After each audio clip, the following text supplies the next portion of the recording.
je vous retrouve aujourd'hui dans cette nouvelle vidéo YouTube qui va être mon update lecture des mois de mai, juillet et août. Voilà, en fait le dernier update que vous avez eu sur la chaîne nouveau, c'était celui de mars, sachant que j'avais pas lu en juin, j'ai très peu lu en mai, donc du coup je m'étais dit je vais pas leur faire un bilan lecture pour 4 livres, etc. Après j'ai pas lu en juin. En juillet j'ai lu mais j'ai pas eu le temps de vous faire de vidéo en août, donc du coup là je me dis septembre, hop, on repart sur de bons rails. Et on va leur faire un update lecture des dernières lectures que j'ai lues ces derniers mois. Voilà. Et sachant qu'on est en septembre et que pour moi, dans ma tête, qui dit septembre dit nouveau départ, voilà, comme une nouvelle rentrée scolaire. Alors du coup, je me dis que je me suis promis d'essayer de vous faire une vidéo par semaine. Voilà, là ça commence mal, sachant que je vous explique. On est aujourd'hui le 13 septembre. Cette vidéo doit sortir demain à 18 h.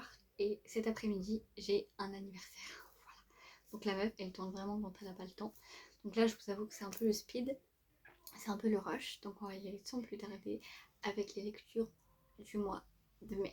Pour la première lecture du mois de mai, j'avais lu l'une des 4 nouvelles que Hugo Roman avait sorties en 2020. Je ne sais pas si vous vous rappelez, mais en 2020, ils avaient sorti 4 nouvelles gratuites chacune était écrite par 2 autrices de la French Tea. Donc moi, il y a quelques années, j'avais lu celle-ci de Lily Blabla et Morgane Moncomble. Et là, ce mois-ci, enfin du coup au mois de mai, j'ai lu celle de Dahlia Blake et Eugène Dillens. Donc Expedited Sunshine, voilà. Donc dans cette histoire, si je me rappelle bien, sachant qu'en plus c'est une nouvelle, donc je peux pas trop vous en dire parce que je vais vite vous spoiler des trucs quoi. Mais en gros, dans cette histoire, on va suivre Megan, qui est autrice de romance, pardon, et qui, voilà, un jour, elle est sur la terrasse d'un café, elle est en train d'écrire une scène de son roman, et elle va croiser la route de un gars, je crois qu'on n'a pas le prénom. Tout ce qu'on sait, c'est que c'est le sosie de Peter Parker. Voilà, et je vais pas vous en dire plus, parce que comme vous le savez, c'est une nouvelle, donc du coup, j'ai peur de vous spoiler. Et puis en plus c'était au mois de mai, donc je me rappelle plus trop. Tout ce que je sais, c'est que j'avais bien aimé la plume de Dahlia et Eugénie. Je trouve que c'est 2 plumes qui vont très bien ensemble. J'ai pas du tout vu la différence entre les 2 plumes, c'est très fluide. De 1, et tout ce que j'essaie d'autre, c'est que finalement, le seul point négatif que j'avais trouvé à cette lecture, c'était qu'elle était courte. Mais en même temps, c'était une nouvelle, donc c'est fait pour être court, une nouvelle, mais c'est vrai que j'aurais aimé qu'elle soit un peu plus longue, et pourquoi pas en faire une histoire telle qu'elle en fait. Enfin, je sais pas si vous voyez ce que je veux dire, mais en faire une véritable romance quoi. Ensuite, deuxième lecture du mois de mai, j'avais lu Fallen Majesty de Delinda Dane. Voilà, donc pour ceux qui ne savent pas, c'est le deuxième tome de la saga Majesty et le premier c'était Mad Majesty.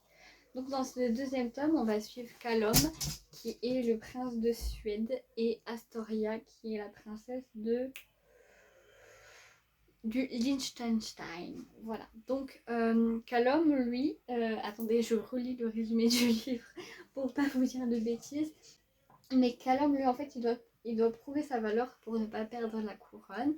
Et Astoria, elle, ce qu'elle doit faire, c'est essayer d'échapper à un mariage arrangé parce que la personne avec qui elle doit se marier est très...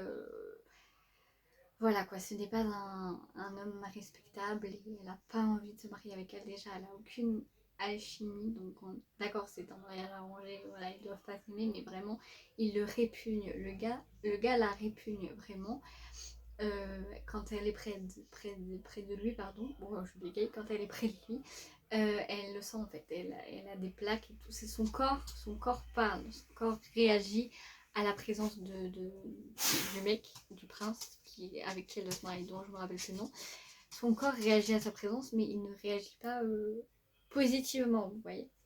Et donc du coup en fait, ce qu'ils vont faire, Callum et Astoria, c'est que en fait, pour les deux, ça va leur être positif, ils vont décider de se marier, de faire croire qu'ils s'aiment et de se marier. Voilà, tout simplement, donc du coup une petite romance fake dating. Alors qu'est-ce que j'ai pensé de cette lecture? Et je me rappelle avoir adoré, voilà, j'ai adoré la dynamique entre Astoria et Callum qui qui voilà, se détestaient entre une grosse guillemets, parce qu'en fait dès le début on sait que finalement ils se détestent pas, mais tous les deux pensaient se détester pardon, et pensaient surtout être détestés l'un de l'autre. Malgré que Callum au premier abord semble être un gars toxique au plus haut niveau, etc. C'est l'un des personnages les plus bienveillants que j'ai pu lire dans toute ma vie en fait. Et voilà, et en fait, et finalement, on sent dès le début que tout ce qu'il veut, c'est que Astoria, enfin, c'est protéger Astoria, et Astoria, tout ce qu'elle veut, c'est protéger Callum, et finalement, voilà, j'ai adoré leur dynamique, la profondeur des personnages, enfin, vraiment. À choisir, je pense que je préfère quand même Mad Majesty pardon, à Fallen Majesty. L'univers de Delinda, elle est incroyable, et vraiment. J'ai hâte d'être au mois de novembre pour pouvoir lire le dernier tome de cette saga. La troisième lecture du mois de mai a été À bout de souffle de Maloria Akassis. Dans cette histoire, on va suivre Tess, je crois qu'elle s'appelle, je suis plus sûre. Et le gars, je crois que c'est Gabriel, mais pareil, je suis plus sûre, donc je vais utiliser ces deux prénoms-là, mais si ça se trouve, c'est pas ça. Donc dans cette histoire, on va suivre Tess et Gabriel qui ne se connaissent pas. Et en fait, ce qui se passe, c'est que Tess, elle va, avec l'aide de sa meilleure amie, organiser une fête dans sa maison alors que ses parents ne sont pas là. Et au début, elle n'a pas tellement envie, elle avait juste envie de chill avec sa meilleure amie chez elle, mais sa meilleure amie la force un peu à, à, à organiser une fête pour voir son crush, voilà, pour pouvoir inviter son crush, donc le crush de sa meilleure amie. Et voilà. Et donc du coup, le crush de la meilleure amie est ami avec Gabriel, donc du coup, il va amener Gabriel à cette fête, et c'est comme ça que Tess et lui vont se rencontrer. Si je me suis trompée dans les prénoms, je vous remettrai les prénoms à l'écrit au cas où. Mais je crois que c'est Tess ou Tessa ou un truc comme ça. Lui, je suis sûre à 99% que c'est Gabriel, mais pour la fille, je suis plus sûre à 100%. Bref, donc du coup, c'est comme ça qu'ils vont se rencontrer. En fait, ils vont, on va dire, parler durant cette soirée, mais sans plus au premier abord. Et après la fin de la soirée, je sais plus trop comment ça se passe, mais il y a un truc qui fait que Tess va se retrouver sur la moto de Gabriel, et du coup ils vont avoir un accident. Ils vont avoir un accident de moto, et en fait, donc franchement c'est même pas du spoil, ça c'est dans les premières pages du livre. En fait tout le long du livre, on va suivre leur âme, si je peux dire, il y a un peu de paranormal dans ce livre. On va suivre leur âme, voilà, qui vont se... qui vont errer dans, dans un monde entre deux, dans le monde des vivants et le monde des morts, dans ce monde-là entre deux, et c'est comme ça qu'ils vont se rapprocher. En fait, c'est pas dans, on va dire, c'est pas dans la vie, c'est pas dans le monde des vivants qu'ils vont apprendre à se connaître, mais dans le monde des, je sais pas comment on appelait ça, mais dans l'entre-deux, pardon. Et voilà, et franchement, ce livre a été un coup de cœur monumental, mais même encore à l'heure actuelle quand je vous en parle, ce livre a été un coup de cœur incroyable, j'ai adoré. Je pense que ce qui rend le truc encore plus touchant justement, c'est l'accident et le fait qu'ils apprennent à se connaître en étant semi-morts, genre. Et, et voilà, et c'est vrai que je me rappelle que leur romance est un petit peu précipitée, genre ils vont vite à se dire qu'ils s'aiment. Mais pour autant, j'ai pas trouvé ça précipité et j'ai trouvé ça tellement normal en fait. Pour moi, c'était normal. Pour moi, Tess et Gabriel, c'est tellement des âmes sœurs en fait que. Bah ouais, c'était logique qu'ils se mettent ensemble que quelques jours après cette connue en fait. Pour moi, c'était logique. Mais cette lecture, franchement, je pense qu'elle est gravée dans mon cœur à jamais, vraiment. Pour vous dire, la première ligne que j'ai mise dans ma chronique Insta, c'est À bout de souffle fait partie de ces romans qui laissent une empreinte durable. Voilà. D'ailleurs, pour ceux qui trouvent que mes reviews sur YouTube sont nuls à chier, ce que je peux comprendre, parce que vu qu'à chaque fois je laisse trop de temps entre mes lectures, bah, du coup mon ressenti est un peu nul. Je vous conseille d'aller lire mes reviews sur Insta parce que ceux-là je les écris normalement dès que j'ai terminé le livre, j'écris la review, donc mon ressenti est beaucoup plus frais. Donc si jamais vous voulez avoir vraiment mon ressenti pur et dur juste après la lecture, allez sur mon Insta. Bien que franchement mon ressenti de À bout de souffle, genre il est encore là quoi. Vraiment il est gravé. Bon j'ai oublié le prénom des personnages. My bad. Mais pourtant le ressenti il est encore là. Ce que j'ai ressenti quand j'ai lu le livre. Vraiment mais jusqu'à la fin, jusqu'à la dernière page. C'est beau, c'est magnifique. Vraiment c'est un coup de cœur. Je pense que cette lecture fait partie de mes coups de cœur de l'année 2025. Vraiment, sincèrement. Cette lecture est incroyable. C'est waouh. Juste si vous l'avez pas lu, lisez-la en fait. Je sais pas ce que vous attendez parce que waouh. Non vraiment c'est franchement à bout de souffle. Ça fait partie de ces lectures qui waouh, qui vous marquent. Et enfin, la dernière lecture que j'ai lue au mois de mai, ça a été Problem with Dating de Brittany Cherry. Donc dans cette histoire, on va suivre, je sais plus qui, franchement les prénoms des personnages c'est pas mon truc. Hein. Et je sais plus qui, on va suivre une petite madame et un petit monsieur. Attendez, je regarde s'il n'y a pas les prénoms dans le résumé. Ah si, elle je crois que c'est Yara ou un truc comme ça. Lui c'est Alex. Et elle c'est... Attendez, hein. Ah, c'est comment qu'elle s'appelle? Je crois que c'est Yara, non? Bon, pareil, je vous mettrai là au pire. I'm so sorry si je me trompe. Mais dans cette histoire, on va suivre Yara qui, voilà, qui est dans une petite vie, qui tient un refuge pour animaux. Et en fait, ce qui va se passer, c'est qu'Alex, qui lui est de la ville, mais qui doit venir dans cette petite ville, enfin lui il est de la grande ville, et qui doit venir dans cette petite ville parce que je crois que sa tante est morte, et donc du coup il doit récupérer la maison, bref, patati patata. Et donc du coup il s'installe, enfin il installe pardon son restaurant en face du refuge pour animaux de Yara. Voilà, et elle c'est une Sunshine, lui c'est un Grumpy. Enfin voilà quoi, on connaît. Je peux pas trop vous résumer l'histoire en elle-même parce que voilà, c'est du basique entre guillemets. Enfin, il n'y a pas vraiment de. Enfin, si, il y a des retournements de situation. Mais au niveau du résumé, voilà, c'est basique. Elle tient un refuge pour animaux. Lui, il installe son restaurant en face de son refuge. Il est Grumpy, elle est Sunshine. Voilà, vous avez compris le principe. Malheureusement, contrairement à bout de souffle, cette histoire, je l'ai pas, mais alors pas vraiment appréciée, j'avoue. J'ai eu du mal à m'attacher au personnage. Voilà, ouais. De ce que je me rappelle, attendez, je relis un coup ma review. Voilà, j'ai refermé ce roman avec un sentiment de demi-teinte, la narration au passé. Ah oui, c'est ça. Parce que c'est pas la première fois, je crois, que dans un livre de Brittany Cherry, la narration, pardon, elle est au passé. Et même si je crois que c'était la première fois, je sais plus.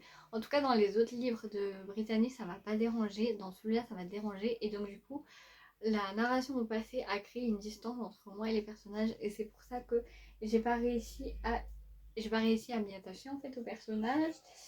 Ma freinée, c'est un format avec lequel j'ai toujours eu du mal à vraiment me plonger dans l'histoire. Voilà. Et même si j'ai fini par m'attacher au personnage, il m'a fallu la moitié du roman pour vraiment ressentir quelque chose pour eux. Ouais, voilà, j'ai vraiment mis beaucoup de temps à m'attacher au personnage. Euh, mais quand même, j'ai relevé dans ma chronique que la plume de Brittany, elle était poétique. Hein.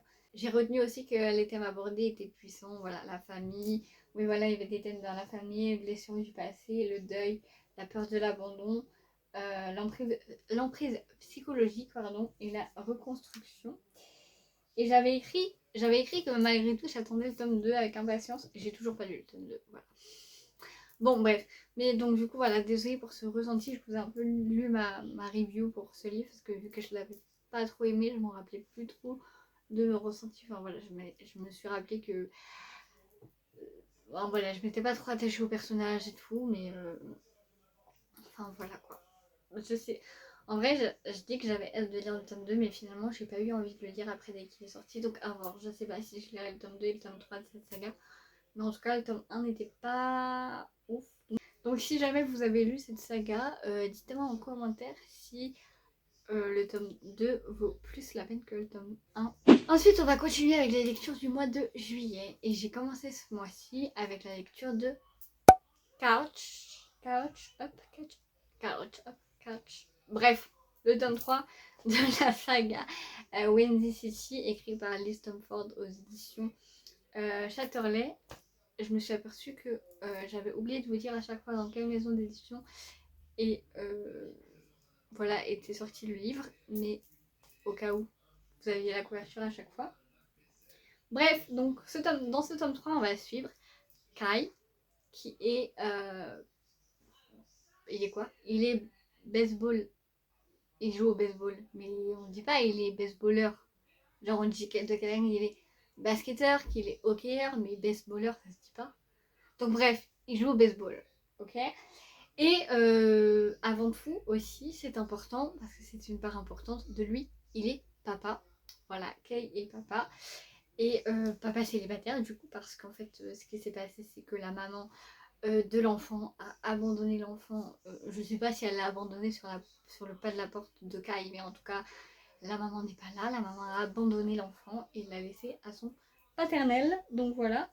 Donc bref, voilà. Et à côté de ça, on va suivre Miller qui est chef cuisine, voilà, qui est chef cuisinière.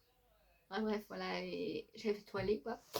Et en fait, ce qui se passe au début du roman, c'est qu'on retrouve Miller et en fait, elle est dépassée par son travail. Elle fait un espèce de burn-out, elle en a marre, elle veut se barrer, elle a besoin de vacances. Donc du coup, elle plaque tout. Elle était en stage, je crois, ou un truc comme ça, dans un truc, dans un restaurant hyper hypé avec une chef cuisinière, avec quelqu'un qu'elle idolâtrait et tout, une chef qu'elle idolâtrait, etc. Et pourtant, elle arrive à un point où elle en peut plus, elle fait un burn-out.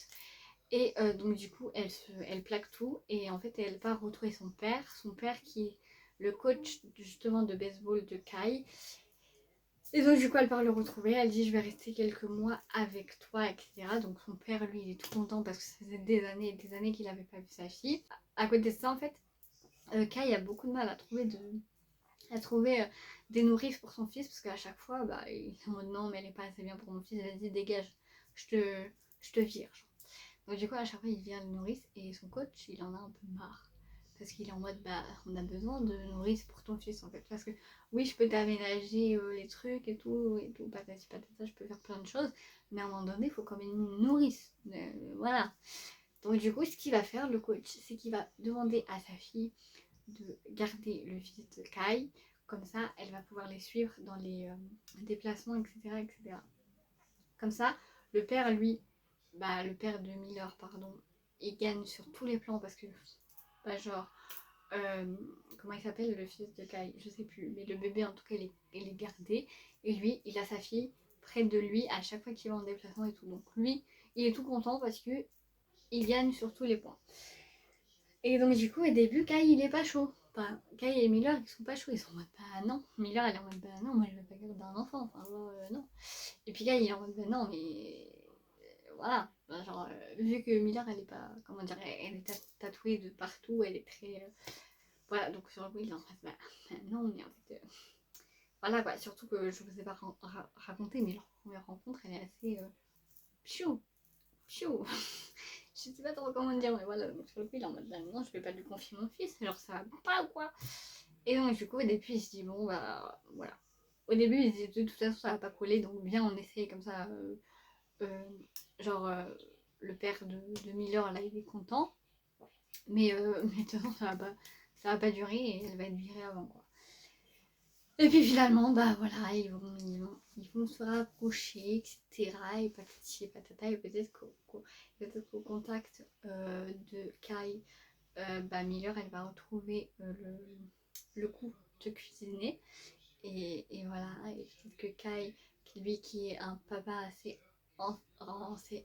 renfermé sur lui-même et qui oublie souvent d'être un homme avant d'être un papa, et peut-être qu'en côtoyant Miller, il va réussir à redevenir un homme avant d'être un papa. Alors qu'est-ce que j'ai pensé de ce livre?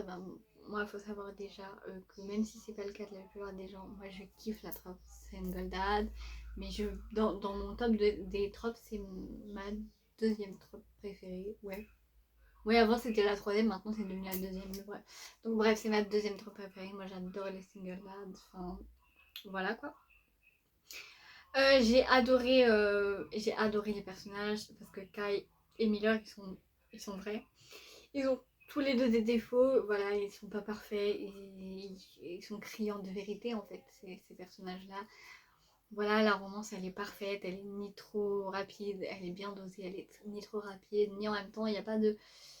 Enfin, si, il y en a un à un moment donné, comment on dit, vous savez, quand ils communiquent pas assez et que du coup ça crée un quiproquo, alors que s'il y aurait de la communication, il y aurait pas de quiproquo. Mais je trouve qu'il était bien dosé aussi, enfin, vraiment, voilà. Ça n'a pas été un coup de cœur au même niveau que À bout de souffle, mais ça a été un mini coup de cœur aussi. Enfin, j'ai adoré, voilà. Puis le fait qu'il y ait le fils de Kai, je suis désolée, j'ai oublié le prénom. Je crois que c'est Mathéo, mais je suis pas sûre. Enfin, Matt, quelque chose comme ça. Bref. Oui, parce que son prénom il commence par un M, c'est sûr, parce qu'il y a une histoire avec le fait que lui et Miller aient la même initiale, donc c'est sûr que son prénom commence par un M, mais voilà. Mais le fait qu'il y ait ces enfants euh, au milieu de eux, en fait, c'est ce qui va c'est ce qui va aussi aider à les rapprocher. Et moi, je trouve ça, enfin, vraiment, je trouve ça fabuleux. Enfin, j'ai adoré cette histoire. Je pense que des trois, c'est mon tome préféré. Après avoir, je suis pressée de lire le tome 4 sur le frère de Kai justement et sur la kiné. Mais voilà, mais j'adore. J'ai adoré cette histoire et pressée de lire le tome 4 pour continuer à être dans cet univers. Ensuite, j'ai lu Un été à New York de Alex Astor. Dans cette histoire, on va suivre Ella qui est scénariste et qui se voit avoir l'opportunité énorme d'écrire un scénario pour un film dont l'intrigue principale se passe à New York. Le problème, c'est que ça fait des mois et des mois et des mois qu'elle est en manque d'inspiration et qu'elle n'a pas écrit une seule ligne pour son scénar. Donc du coup, ce qu'elle décide de faire, c'est de briser la promesse qu'elle s'était faite à elle-même il y a quelques années et de retourner s'installer euh, dans la vie à la grosse pomme. Et en fait, ce qui se passe, c'est que vu que sa sœur, il y a un appartement qui doit être rénové, et bah, sachant que la sœur d'Ella du coup est partie en voyage parce que c'est quelqu'un qui vagabonde beaucoup avec son mari, voilà, ils vont souvent faire des voyages, etc. Donc du coup là Ella elle va prendre l'opportunité de livre l'appartement de sa sœur pour s'y installer le temps qu'il soit rénové quoi. Voilà, le voisin de Ella s'appelle Alex, qui lui étant, je sais pas trop c'est quoi son travail, mais en gros, je sais plus, tout ce que je sais c'est qu'il est riche, voilà, faut savoir, c'est qu'il travaille bien, je sais pas, il fait un truc avec les ordinateurs, etc. Et en fait, quand elle le rencontre, Ella se rencontre, quand elle le rencontre, et là, elle se rend compte que en fait le garçon en question, l'homme en question, elle le connaît déjà, voilà, il y a 2 ans. Il y a 2 ans, en fait, ce qui s'est passé, c'est qu'ils se sont genre pécho dans une boîte, voilà. Et elle n'a pas aimé comment comment Alex l'a traité parce que de son point de vue à elle, à Ella, et là où elle est là, de son point de vue à elle, du coup, Alex l'a un peu traité comme un objet. Genre, il lui a mal parlé, il l'a un peu rabaissé, voilà. Il a été un peu misogyne de son point de vue à elle. Après, c'est sûr que quand on lit les phrases qu'il lui dit, bon, pas ouf quoi, mais enfin voilà. Donc, du coup, bref, c'était pas sur de bons rails tous les deux quoi. Donc, quand ils se retrouvent voisins d'immeubles, et ben du coup, c'est pas la joie, c'est pas la joie. Et du coup, en fait, ce qui va se passer, c'est que je crois que... Oui, c'est ça. Pour la réputation de son entreprise qui doit se faire racheter, je crois, Alex va décider de demander à Ella de faire semblant de sortir avec elle. Enfin, il va lui demander en fait qu'il forme un faux couple pour les caméras. Et donc, du coup, en contrepartie, parce que sinon, elle n'y gagne rien, Ella va lui demander, elle, de l'accompagner sur... En fait, elle s'est fait une liste de chaque endroit de New York qu'elle doit visiter pour l'aider dans son scénario. Et donc du coup elle va demander à Alex de l'accompagner dans ces endroits-là pour voilà. Bon, en contrepartie parce que sinon elle gagne rien. Et là du coup bah, ça va l'aider pour son inspiration, etc. Donc du coup voilà. C'est ça le plot de l'histoire.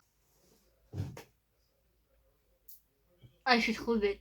Depuis le début je me dis que le gars il s'appelle Alex, mais Alex était dans l'autre livre. Lui là il s'appelle Parker.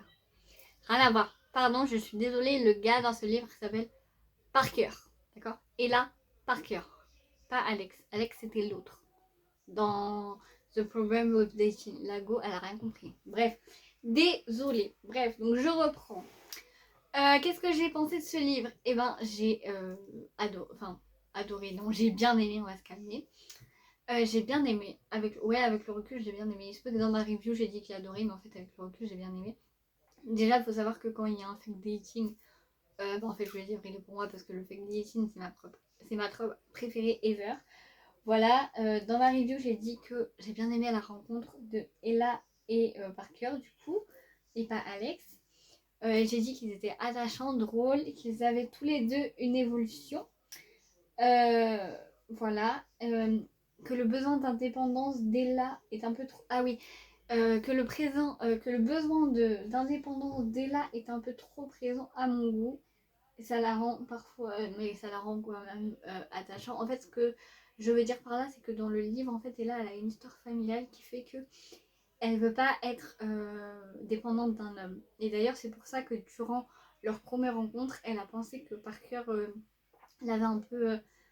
euh, l'avait rabaissé parce que elle s'est... Enfin, voilà, en fait... voilà, et donc du coup, elle n'a pas envie d'être dépendante d'un homme, ce qui peut s'entendre. Hein. Genre, aucune femme normalement constituée du 21e siècle veut dépendre d'un homme. Mais là, je trouve qu'à certains moments, c'était un peu poussé à l'extrême. Et j'ai aussi dit que j'aimais bien Parker parce que ça se voyait qu'il voulait à tout prix rendre Ella heureuse. Mais que malheureusement, à cause de son train de vie qui fait que du coup, il est riche, il n'utilise pas les bonnes méthodes pour rendre Ella heureuse. Ce que je veux dire par là, c'est que souvent dans le livre, lui, il va penser que rendre Ella heureuse, ça va être lui acheter un collier hyper cher et tout, ça va là.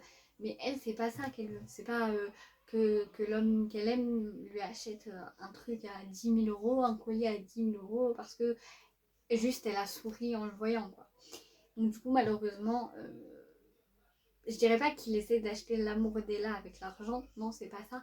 Mais il utilise malheureusement les mauvaises méthodes pour essayer de la rendre heureuse. Mais ce qui est bien, c'est qu'il s'en veut quand elle lui dit et que du coup, il se remet en question. Genre, il reste pas buté sur ses idées. Ah ouais, et le seul point négatif que j'avais trouvé à ce livre, désolée, je relis ma review pour savoir, parce que ça serait bête que vous n'ayez pas les mêmes infos que Insta. Donc je vais couper les moments où je lis, mais voilà. Ce que j'avais trouvé, s'il y a un seul point négatif que j'aurais pu trouver à ce livre, c'est que, vous savez, la fameuse crise des 80% qui doit arriver au livre, un peu où c'est que les protas, ils doivent se séparer un temps juste pour faire avancer l'histoire et pour le bien-être de l'histoire, entre guillemets.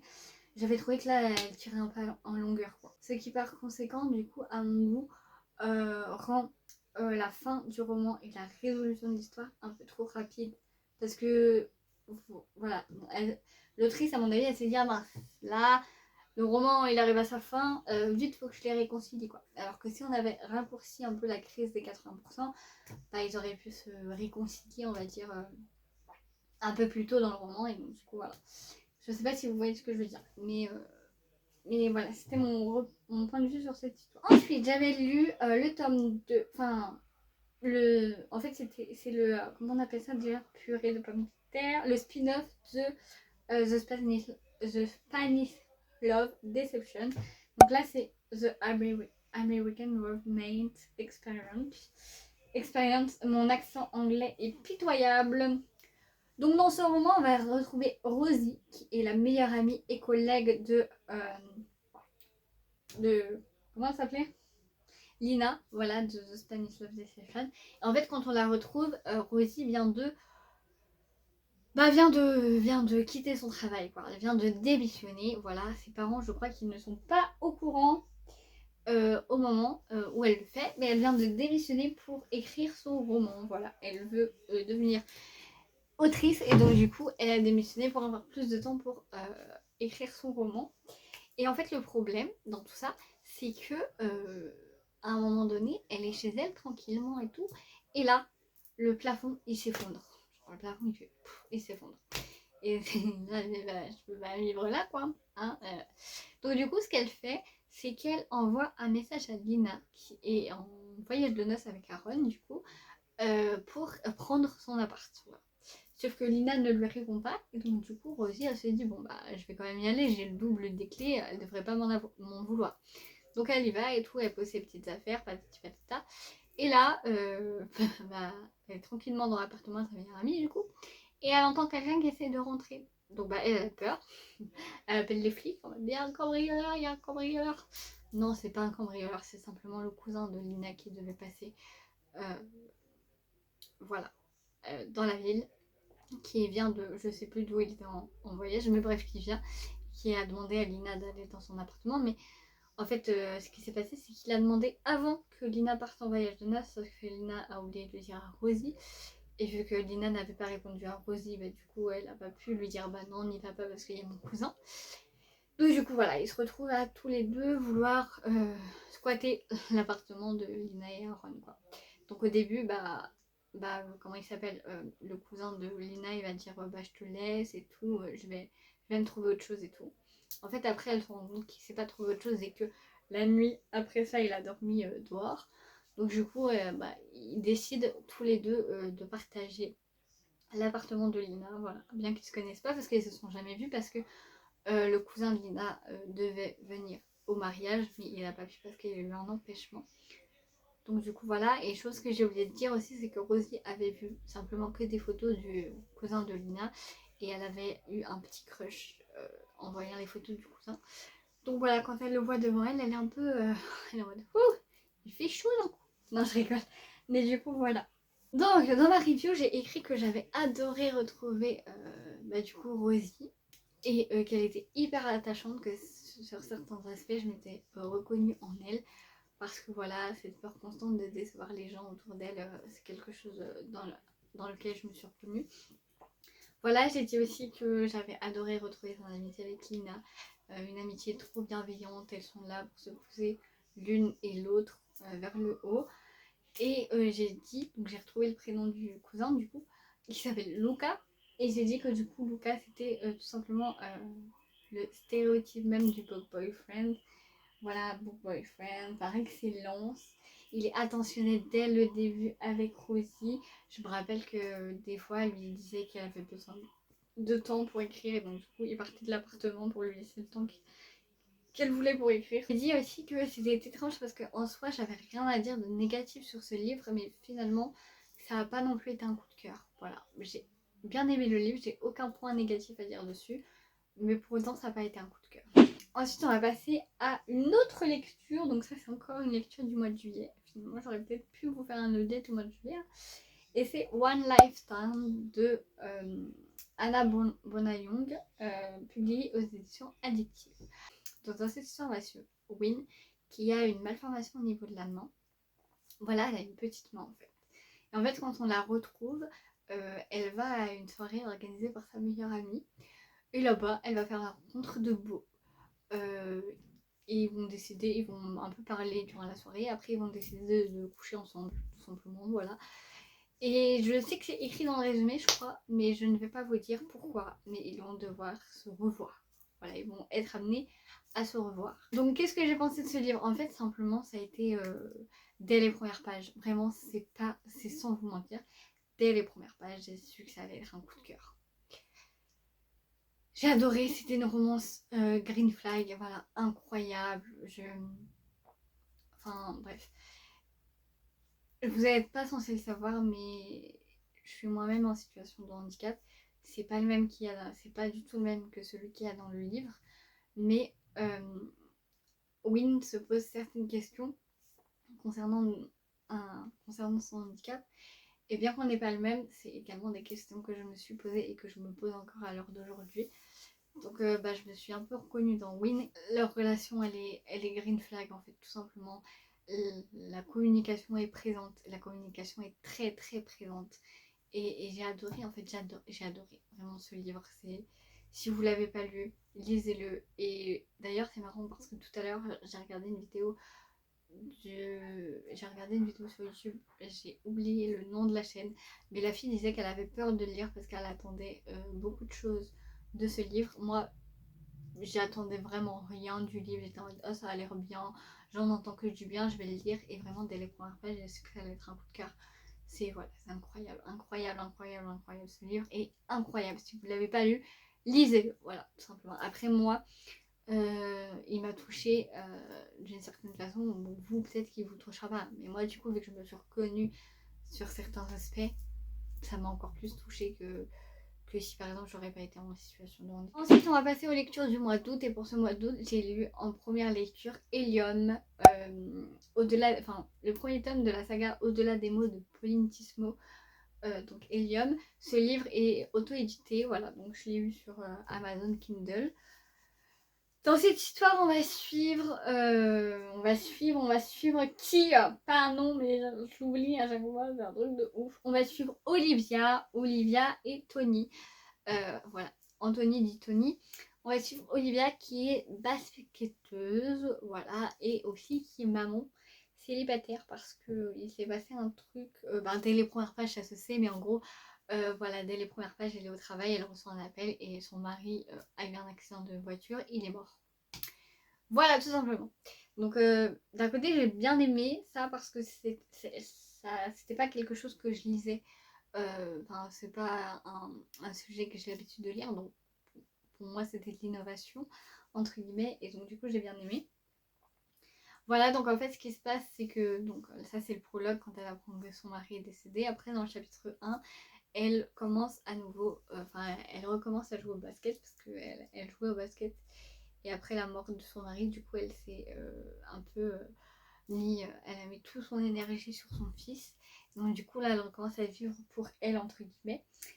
Et donc du coup elle va rentrer dans une équipe féminine, et dans cette équipe féminine il y a également une équipe masculine. Enfin voilà, c'est deux équipes féminines et masculines. Donc voilà, donc les premiers cours, elle va devoir... les premiers cours, je sais plus, je crois qu'il y a un problème. Ils sont obligés de... Les filles et les garçons sont obligés de s'entraîner ensemble. Donc du coup, elle va rencontrer Tony.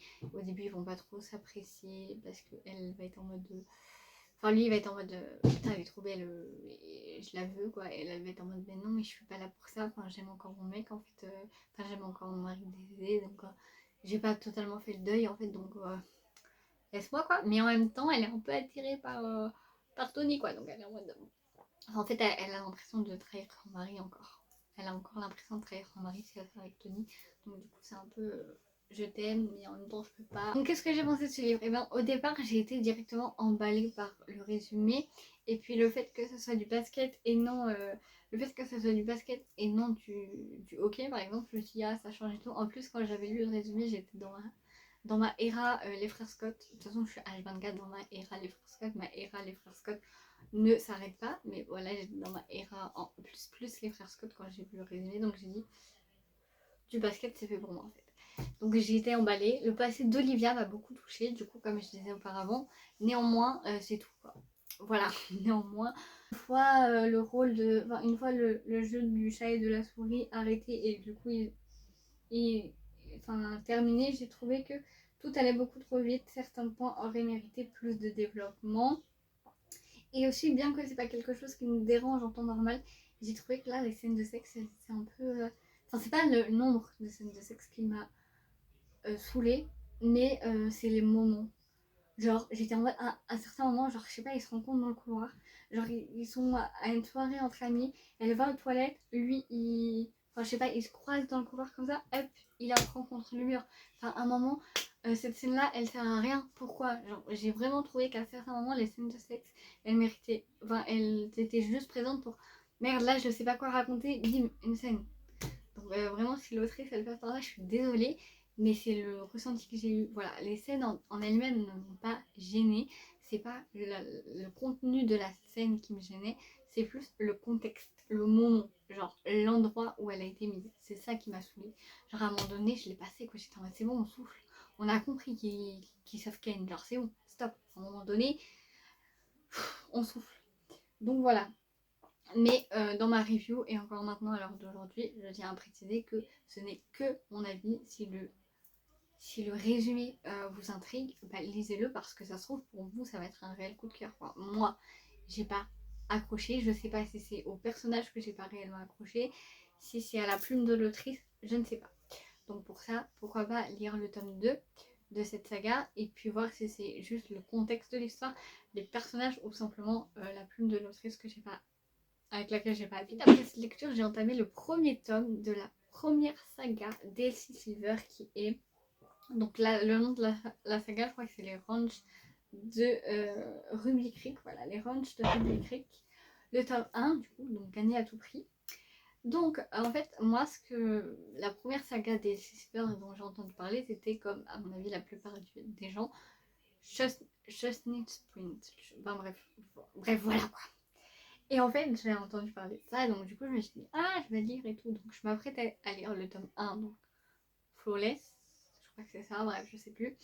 Et en fait, en allant sur Wiki Fandom, là, je me suis aperçue qu'en fait, ce n'était pas la première saga et qu'avant cette saga-là, il y avait une autre saga. Et vu que j'ai un peu des tocs et que je veux toujours commencer le commencement par le commencement par le commencement, enfin commencer par le commencement du commencement du commencement, je me suis dit non, je suis obligée de commencer par cette saga-là.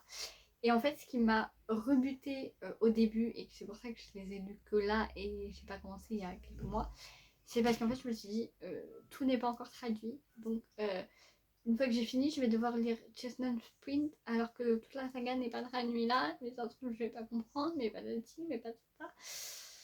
Donc, bon, après, je me suis dit, bon, après, je me rappelle avoir mis un commentaire sur la chaîne de Marie Réplin. J'ai plus le nom de la chaîne. Mais voilà, je me rappelle avoir mis un commentaire en mode du coup, est-ce que tu peux me dire si on comprend bien, etc. Même si on n'a pas lu toutes les sagas avant, etc. Et elle m'a dit oui, voilà, il y a quelques trucs que tu arriveras pas à comprendre, mais bref, t'inquiète pas. Donc je me suis dit, bon, vas-y. Donc j'ai quand même commencé par les ranchs de Ruby Creek. Dans cette histoire, on va suivre Vaughn qui a repris le ranch de son grand-père qui vient de mourir. Voilà, très gai hein, comme début d'histoire. Et voilà, donc Vaughn, genre voilà, il reprend le ranch de son grand-père et le pauvre, il n'a pas déjà assez de la mort de son grand-père qu'il y a un papier qui tombe, enfin un papier, vous savez, un article de journal qui tombe et qui sous-entend que son grand-père faussait les courses de chevaux et ou un truc comme ça, enfin bref, que c'était pas réglo, etc. Et donc du coup il s'est dit oh là là là, faut remettre la réputation du ranch au plus haut là parce que c'était un peu la merde. Et donc du coup il y a un ami de son grand-père qui travaille au ranch qui lui dit bah écoute je connais quelqu'un, je sais plus exactement c'est quoi le métier de Billy je vous avoue, mais je connais quelqu'un qui est incroyable dans le métier et tout. Et donc viens lui faire passer un entretien d'embauche et tout. Donc sur le coup il dit oui. Et vu que Billy s'appelle Billy, du coup Vaughn au début il croit que c'est un homme. Donc quand il voit Billy au féminin arriver, au début, il croit que c'est encore une femme envoyée par sa mère pour le séduire. Donc bon, quand il la voit arriver, il lui tombe un peu dessus et tout. Billy, elle comprend rien. Alors, ah, c'est comme ça qu'on accueille dans ce ranch, super, dans ce patelin, c'est comme ça qu'on accueille les gens. Sympa. Donc du coup, bref, après le quiproquo, il n'y a plus de quiproquo. Après, il comprend que c'est le fameux Billy Black, celui qui l'attendait. Et bref, donc après, il lui fait passer un entretien, mais bon, il est en mode... Enfin voilà quoi. C'est un peu une femme, donc enfin je dirais pas qu'il est misogyne, mais il a un peu des a priori, donc il veut pas trop la garder quoi. Je sais pas, bref, elle lui revient pas, je crois au début. Ouais. Et donc du coup, il va lui demander de relever un énorme défi. Et ça va être celui de faire en sorte que le cheval le plus aigri du ranch puisse être monté. Voilà, sauf que ce cheval-là, aucun cheval ne peut l'approcher. En fait, il est peureux, il est tout ce que vous voulez, il n'y a personne qui a réussi à l'approcher. Et donc du coup, il lui dit, bah, je veux que tu fasses de ce cheval la nouvelle tête d'affiche du ranch pour les courses, quoi. Donc bah, Billy, elle est en mode, bah, d'accord, je prends le défi, je vais relever le défi. Et donc du coup voilà, et finalement, est-ce qu'elle va y arriver ou pas? Voilà, mais eux après, Billy et Vaughn, ils vont apprendre à se connaître et tout, ils vont se rapprocher, patati patata. Vaughn va un petit peu ranger ses a priori de côté, etc., etc. Donc qu'est-ce que j'ai pensé de ce livre? Eh ben j'ai bien aimé. Dès les premières pages, pardon, on se rend compte que Billy c'est pas quelqu'un qui va se laisser marcher dessus. Si elle a envie de te dire que t'es un connard, elle te dira que t'es un connard. Et voilà, maintenant, plus on apprend à la connaître, plus on se rend compte que derrière cette carapace et ce gros caractère se cache pas mal de blessures. liées à l'enfance. Voilà, et on apprend aussi que quand elle décide de te faire rentrer dans sa vie et quand elle t'aime, elle peut tout faire pour toi, elle peut mettre à feu et à sang le monde pour toi, et bien que de toute façon que tu sois un humain ou un animal. Elle fait pareil pour les chevaux. Voilà. Vaughn, à certains moments, je l'ai trouvé agaçant, un peu, genre trop grumpy à mon goût. Ouais, il est grumpy, il est grincheux, il est aigri, voilà. À certains moments, je l'ai trouvé agaçant. Après, plus on apprend à le connaître, voilà, plus il est attachant. Enfin, bref, voilà. J'ai bien aimé leur dynamique aussi. Et d'un autre côté, j'ai adoré l'univers du ranch. Voilà, moi, il y a quelques années, j'ai eu la chance de faire du cheval. Voilà. Et malheureusement, j'en fais plus à l'heure actuelle. Mais c'est vrai que lire ce livre et lire les deux autres tomes de la saga par la suite, ça m'a vraiment envie de donner. Ça m'a vraiment donné envie, pardon, de reprendre le cheval et de refaire du cheval. Malheureusement, je suis pas sûre que ce soit possible. Mais voilà, en tout cas, c'est un. Ah, je sais plus parler là, ça y est, ça fait 1 heure que la vidéo que je tourne, je sais plus parler. Cet univers j'ai vraiment adoré cet univers, et la preuve c'est que j'ai lu les deux autres tomes l'un derrière l'autre, donc c'est que j'avais pas du tout envie de quitter cet univers. La lecture qui a suivi, c'est le tome 2 du coup de cette saga. Donc ce tome 2 s'appelle Sur la ligne d'arrivée, et dans cette histoire on va suivre Violette qui est la jockey du ranch, donc qu'on apprend un petit peu à connaître dans le tome 1. Et d'ailleurs, du coup, c'est Violette qui fait le pont entre cette première saga, entre guillemets, et Chestnut Sprint, parce que c'est la sœur des frères qu'on suit dans la deuxième saga. Voilà, donc dans cette histoire, on va suivre Violette, du coup, et Cole, qui est le frère de Fawn.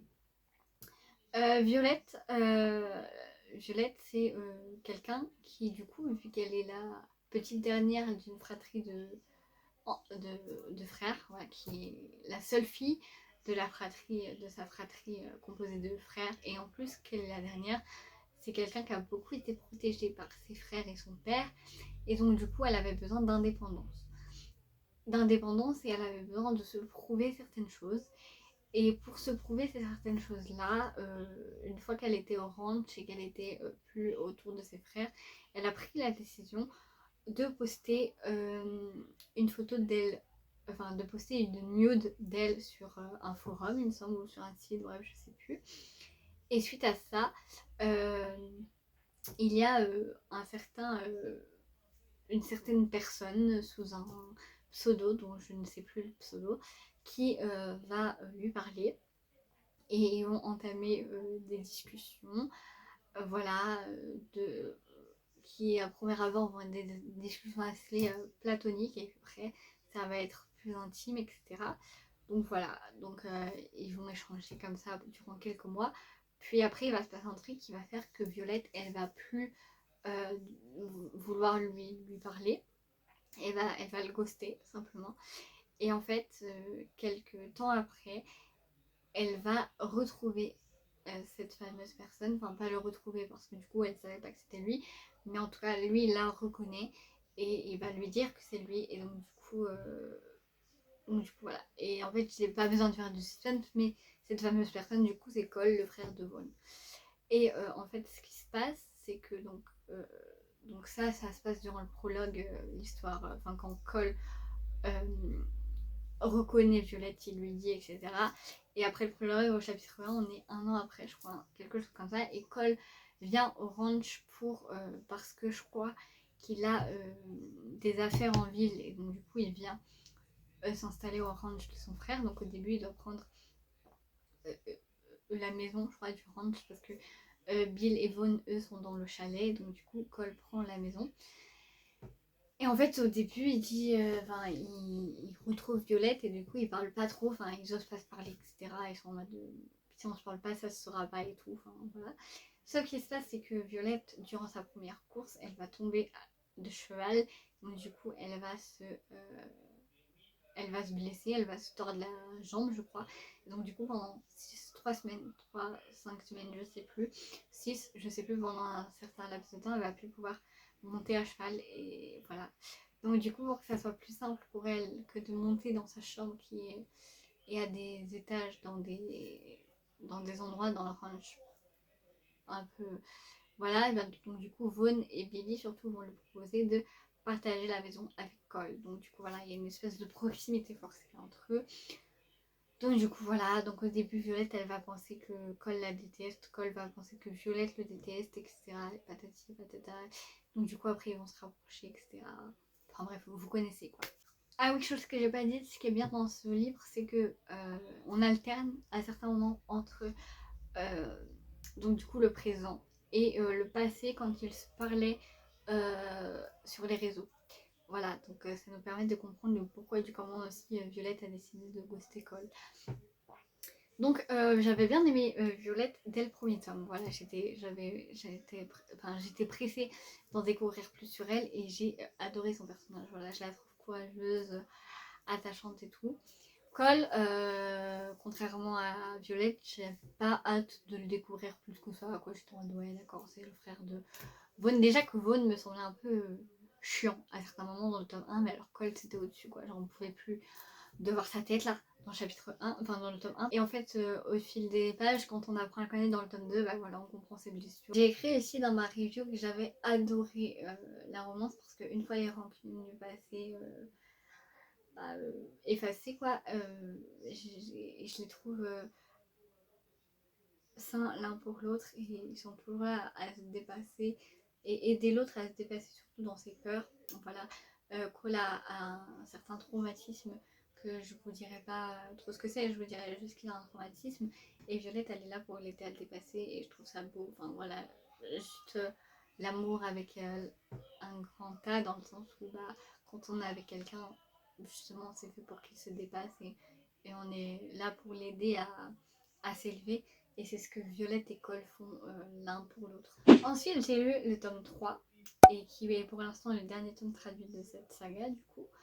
Donc, dans ce tome 3, qui s'appelle du coup Un défi de taille, on va suivre Mira Thorne, qui est la vétérinaire du ranch. Voilà. Donc, on apprend à la connaître dans le tome 1. On la suit encore un peu dans le tome 2 parce qu'elle est devenue amie avec Bill et Violette. Et donc, du coup, là, on la suit dans le tome 3 en tant que personnage principal. Et elle va avoir une romance avec Stéphane Dalva, qui n'est autre que le rival principal de, du coup, du ranch de Vaughn, Bill, etc. C'est leur rival principal. En fait, ce qui va se passer, c'est que Stéphane va appeler Mira parce qu'il y a un poulain qui vient de décéder, donc il a besoin de Mira pour qu'elle l'aide voilà, quoi, à faire ce qu'il faut faire après le décès d'un poulain. Et voilà. Et après, du côté de Bill et Vaughn, en fait, ce qui se passe, c'est que eux, en fait, c'est une jument qui est morte après avoir mis au monde un poulain. Et donc, du coup, quand Mira va avoir écho des deux histoires, donc de celle de Stéphane qui n'a pas de mère pour son poulain, qui n'a pas de poulain pour la mère, et enfin pour la jument, mère et celle de Billy et Vaughn qui n'ont pas de mère pour leur poulain, et elle va essayer de voir avec Stéphane, avec Bill et Vaughn, si on ne peut pas prendre du coup le poulain, enfin si le poulain de Bill et Vaughn ne peut pas avoir la jument de Stéphane qui du coup qui était prête à devenir mère, donc du coup biologiquement parlant elle avait le lait, etc. Je ne saurais pas trop comment vous expliquer comment c'est chez les animaux, mais en tout cas on va dire que chez les animaux quand ils sont enceintes, voilà, tout leur corps se met à pouvoir nourrir un poulain et le poulain normalement a besoin du lait d'une mère pour bien grandir. Donc du coup Stéphane il va dire oui, mais il faut que le poulain vienne chez lui. Donc du coup ce qui va se passer c'est que Billy, pour le coup elle n'est pas trop pour, mais bon pour le bien-être du poulain et comme elle fait tout le temps passer le bien-être des animaux avant le sien, elle dit ok, elle demande par contre à Mira d'aller souvent au ranch de Stéphane pour s'assurer qu'il soit sympa avec le poulain, quoi. Mira et Stéphane vont être amenés à se côtoyer pas mal pour que Mira puisse voir de ses propres yeux, s'assurer que tout va bien, etc. Et puis au fil du temps, bah, ils vont passer du temps ensemble. Ah oui, chose que j'ai pas dit aussi en fait. Stéphane, il a dit oui, mais il faut que le poulain il vienne chez moi et tout. Et aussi, il fallait que Mira accepte 3 rendez-vous avec lui. Voilà, il lui a dit d'accord, mais le poulain vient chez moi et vous acceptez 3 des rendez-vous avec moi parce qu'en fait, voilà, dès le début, on voit que Stéphane il en pense pour Mira, quoi. Donc Mira, bah, elle dit oui, même si pour le bien-être du poulain et tout, mais elle le dit pas à ses meilleures amies là. Par contre, là-dessus, sur le fait que Stéphane il veut des dates avec elle le dit pas. Et donc du coup, outre le fait qu'elle passe beaucoup de temps au ranch pour voir l'évolution du poulain, etc., il y a aussi ces histoires de faux dates. J'ai adoré Mira et Stéphane. Je trouve que c'est des personnages hyper attachants. D'un côté, on a Mira qui veut à tout prix être indépendante et du coup qui fait croire à son entourage que le fait d'être célibataire, ça lui va à 100%. Mais au final, tout ce qu'elle veut, c'est être aimée et avoir quelqu'un sur qui compter comme à peu près tout le monde finalement. Et d'un côté, on a Stéphane qui, malgré ce que les gens peuvent penser de lui, c'est quelqu'un qui est très attachant et très attaché aux chevaux et pour rien au monde, il leur ferait du mal, quoi. Qu'est-ce que j'ai mis d'autre? Attends. Contrairement à ce qui laisserait penser, les 2 premiers tomes, Stéphane est un personnage profond et complexe avec une histoire de vie touchante et bien plus riche qu'on ne l'imaginait. Voilà, donc j'ai mis ça et oui, il est beaucoup plus attachant et attaché aux humains, contrairement à ce que Billy, Von, Violette et Cole peuvent penser.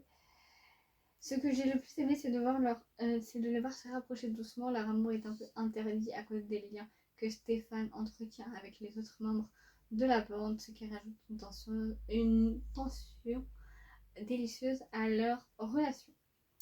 Voilà, après j'ai mis bref, c'est une romance intense et touchante, pleine de douceur et de petits frissons. J'ai adoré chaque moment avec Mira et Stéphane. Et après j'ai écrit que j'avais hâte de lire le 4e tome sur Nadia, donc la petite sœur de Stéphane. Ensuite il me reste 2 derniers tomes à vous présenter qui sont 2 tomes de même saga. Et c'est la saga Les Jeux de Emma Green. Donc j'ai lu le tome 1 et le tome 2. Donc dans le tome 1, on va suivre Liv et Tristan qui sont demi-frères et demi-sœurs. Voilà, donc attention, pas du même sang, je précise. En fait, ce qui s'est passé, c'est que le père de Liv et la mère de Tristan, bah, ils se sont mariés et voilà. Et donc du coup, là, ce qui se passe, c'est qu'on est en été et Tristan revient de son année scolaire et donc du coup doit passer l'été chez sa mère. Et voilà, et Liv aussi, bah, elle doit passer l'été chez son père parce qu'elle n'est plus à l'école. Enfin, logique, quoi, c'est les vacances d'été, tout simplement. Sauf qu'ils ne peuvent pas se voir, voilà, ils peuvent pas se saquer. Enfin, voilà. Très vibes de Dimili, très vibes de. Voilà, tout ça. Another Story of Bad Boy, même si dans ce cas-là, ils sont pas frères et sœurs, mais vous voyez ce que je veux dire. Enfin, demi-frère, demi-sœur. Et pour que ça soit plus simple, en fait, je vous le dis, je vais vous lire la review sur Insta parce que je vous avoue que là, ça commence à faire beaucoup. La vidéo commence à être longue et j'ai plus beaucoup de temps. Et voilà quoi. Donc, pour ces 2 derniers tomes, je vous promets, je vous lis ma review, mais ça sera. Voilà, c'est exceptionnel. Alors j'avais écrit, j'avoue qu'au début j'étais un peu réticente, j'avais peur d'arriver trop tard et de ne pas avoir l'âge de lire ce genre de romance. Heureusement ça n'a pas du tout été le cas. Je pense que lire la réédition y a été pour beaucoup. Oui, parce que j'ai lu la réédition du coup et pas la première publication. D'ailleurs, s'il y en a qui tombent sur cette vidéo et qui ont eu le courage de tout regarder déjà de 1 et de 2 qui ont lu la première version des jeux, est-ce que vous pourriez me dire en commentaire s'il y a une grande différence entre la première version et la réédition, bien sûr, pour ceux qui ont lu les deux versions du coup. Après j'ai mis, contrairement à ce que je craignais, j'ai adoré retrouver cette vibe de romance que je lisais ado à la Another Story of Bad Boy, du coup, comme je disais, et d'Emily. En revanche, Tristan a beau être le stéréotype même du bad boy, étonnamment, je n'ai pas trouvé son personnage aussi imbuvable que ce que j'aurais pensé. Voilà, au début il l'est, hein. Au début j'ai commencé à souffler, mais bon, finalement, on s'attache à Tristan assez rapidement. Peut-être est-ce en partie grâce au personnage d'Harry, son petit frère, qui donne à Tristan une certaine profondeur. Et après j'ai écrit, si j'ai aussi autant apprécié ma lecture, c'est grâce au personnage secondaire. Le père de Liv est tellement aimant envers sa fille. Il fait tout son possible pour essayer de la comprendre. L'autre personnage secondaire que j'ai adoré aussi, c'est la grand-mère de Liv. Elle apporte à la fois une touche humoristique au récit, mais quelquefois c'est également la voix de la raison. Et voilà, j'ai adoré les conseils qu'elle a donnés à Liv et à Tristan durant ce tome. Voilà, enfin... Voilà, après, quand j'arrive... En fait, au début, je lisais le livre et je me disais, bon, je vais pas être obligée de lire le tome 2 tout de suite, ça va, tranquille, je vais pouvoir alterner. Et finalement, en fait, à la fin du tome 1, pour ceux qui l'ont lu, j'étais obligée de lire le tome 2 directement après. D'ailleurs, heureusement que je l'ai en numérique, comme ça j'ai directement pu acheter le tome 2. Dieu merci. Donc du coup, là, je vais vous lire la review du tome 2, sachant que dans le tome 2, on retrouve Liv et Tristan 5 ans après, 5-6 ans après. J'ai mis, à la suite du tome 1, je n'ai pas pu attendre et j'ai directement enchaîné avec le tome 2, c'est ce que je vous disais. Malgré les 7 années durant lesquelles ils ne se sont pas vus, Liv et Tristan ne se sont jamais oubliés. Lorsque Liv apprend que la dernière volonté de son père, oui, parce que le père de Liv est mort au début du tome 2, que la dernière volonté de son père est qu'elle cohabite avec Tristan dans la même villa, elle n'a vraiment pas d'autre choix que d'accepter. Cette cohabitation forcée va s'avérer être bien plus difficile que prévu quand les rancœurs du passé s'entremêlent en sentiments encore présents. Ça fait des étincelles. J'ai beaucoup apprécié ma lecture, je dirais même que j'ai préféré ce tome au premier. Cette suite est plus sombre et on le ressent dès les premières pages. La détresse de Tristan m'a brisé le cœur, de plus voir à quel point ils s'aiment tous les deux, mais qu'ils s'empêchent de se retrouver à cause des événements passés m'a bouleversée. Contrairement à la fin du tome 1, je n'ai pas ressenti l'urgence de me jeter sur la suite. Je vais donc me laisser un peu de temps avant de découvrir la suite. Voilà, en fait, si vous n'avez pas compris, il se passe quelque chose au tome 1, à la fin du tome 1, qui a fait que du coup j'ai dû m'empresser de lire le tome 2. Et donc du coup, à cause de cette chose passée durant le tome 1, Liv et Tristan ne veulent plus se mettre ensemble, bien qu'ils s'aiment encore en fait. Mais ils culpabilisent, il y a un truc qui fait qu'ils culpabilisent, et du coup, ils ne veulent plus se mettre ensemble. Donc voilà, c'est le pourquoi du comment j'ai dit que ils se déchiraient bien qu'ils s'aimaient, parce qu'ils ne s'autorisaient pas à être ensemble. Voilà, cette vidéo est à présent terminée, j'espère qu'elle vous aura plu. Je suis désolée si elle a été un peu brouillon. Surtout que vers la fin, j'ai été prise par le temps. C'est pour ça que les 2 dernières reviews, je vous les ai lues. Et les autres, je me suis appuyée sur mes reviews Insta pour vous donner mon avis, parce que sinon je n'aurais jamais su quoi dire. Et voilà. Encore une fois, j'espère que cette vidéo vous a plu. N'hésitez pas à commenter, à liker et à vous abonner. Je vous promets d'essayer de revenir avec des vidéos de meilleure qualité et surtout de revenir plus souvent. Je vous fais des gros bisous et je vous dis à la prochaine. Bye.